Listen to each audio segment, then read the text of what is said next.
live গৈছেনে ভিডিঅ'টো মই ধৰিব পৰা নাই কোনোবাই যদি কিবা সাইন দিয়ে তেতিয়া ধৰিব পাৰিম লাইভ আহিছেনে নাই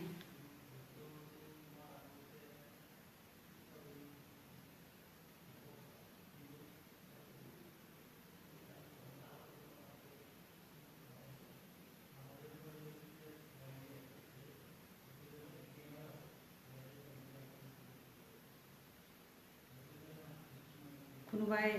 কিবা এটা যদি কিবা এটা কমেন্ট যদি কৰি দিয়ে বা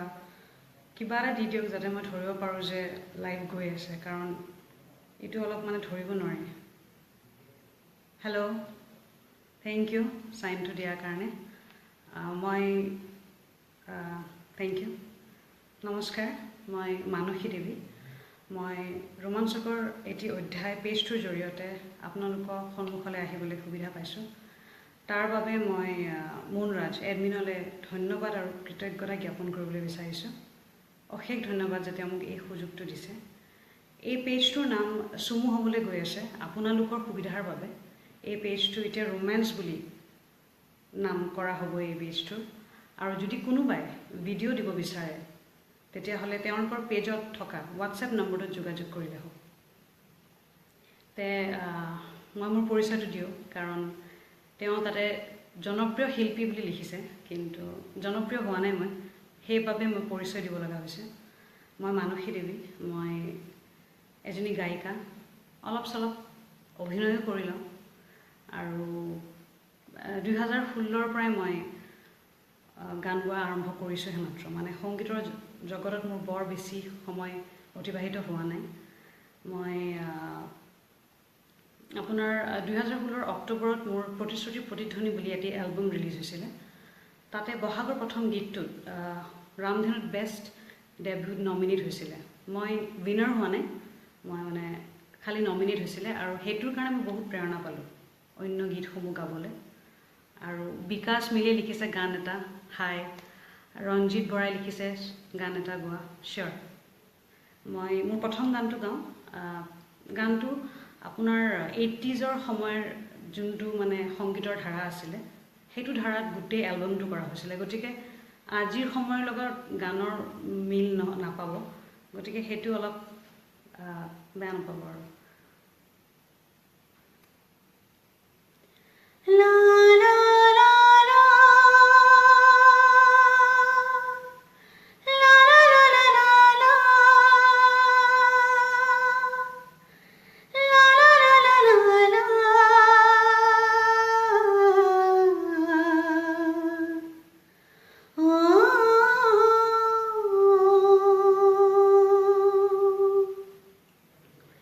বহাগৰ প্ৰথম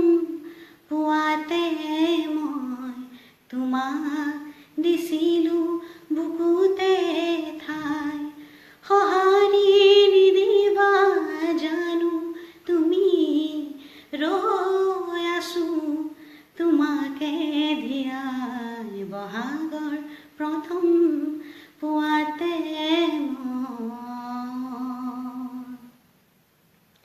হৃদয়তে মোৰ থাপিছোঁ তোমাৰে থাপনা অঞ্জলি দিম জীৱন জুৰি এই মোৰ কামনা বহাগৰ প্ৰথম পুৱাতে এই গীতটোৰ লগত মোৰ সংগীতৰ পৃথিৱীত আৰম্ভণি আৰু এই গীতটোৰে মই প্ৰথম অভিনয় কৰিছোঁ তাৰপিছত অন্যসমূহ গীত গাইছোঁ মই বিহুফুৰীয়া কেইমাহমান মানে ফেব্ৰুৱাৰী মানত এটি বিহু গীত ৰিলিজ কৰিছিলোঁ জানমণি 2018 তাৰপিছত অলপ কেইদিনমান আগতে আপোনাৰ গীত এটি ৰিলিজ কৰিছোঁ বহাগৰ বিহু মই বিহুফুৰীয়া হয় গানটো জ্যোতিৰ্ময় দেৱনাথৰ লগত মই কণ্ঠদান কৰিছোঁ তেওঁৰে সুৰ তেওঁৰে মিউজিক আৰু গুঞ্জনৰ লগত ভিডিঅ'টো কৰা হৈছে আপোনালোকে চাই কেনেকুৱা পায় ভাল পায় বেয়া পায় সঁচাটো জনাব বেয়া নাপাওঁ যিহেতু শিকি আছোঁ আৰু শিকিবলৈ বহুত আছে ইয়াতে lovely voice Jitu Choudhury thank you good evening madam thank you Riju Gogoi good evening to you too Sourav Kumar Das সুন্দৰ বেটা